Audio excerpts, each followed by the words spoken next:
আমরা মনে করি এই হত্যাকাণ্ডের যে বিচার সেটা দ্রুত আপিলার ডিভিশনে যে লিভ টু আপিল করা হয়েছে সেটা শুনানি আনতে নিষ্পত্তি করা হবে। এবং আমরা আইনমন্ত্রী এবং বর্তমান যে আইনমন্ত্রী তার সাথে কথা বলেছি, আমাদের অ্যাটর্নি জেনারেলের সাথে কথা বলেছি। ওনারা আশ্বাস দিয়েছে যে এটা দ্রুততম সময়ের মধ্যে ওনারা লিস্টে এনে এটার বিচার নিষ্পত্তি করবে।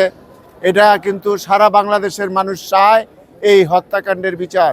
আপনারা দেখেছেন এই হত্যাকাণ্ডের এই বিচারের পরে বাংলাদেশে কিন্তু খুন গুম অনেকাংশে কমে গিয়েছে।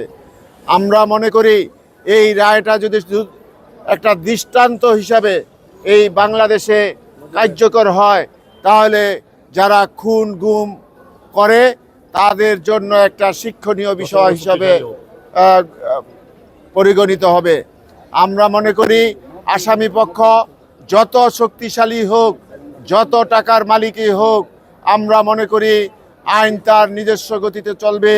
আইন তার নিজস্ব গতিতে চলে।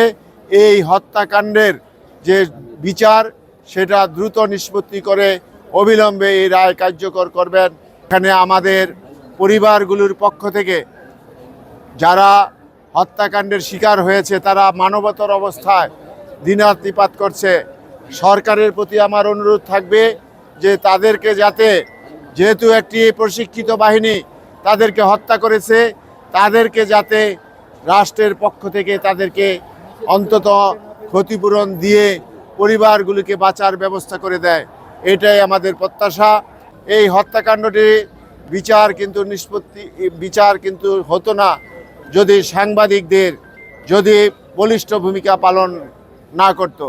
তা আমরা মনে করব এখনও যদি আপনারা আপনাদের লেখনীর মাধ্যমে এই হত্যাকাণ্ডের দ্রুত যে বিচারটা নিষ্পত্তি যাতে হয় সেটার জন্য আপনারা আপনাদের পক্ষ থেকে আপনারা সর্বোচ্চ চেষ্টা করবেন।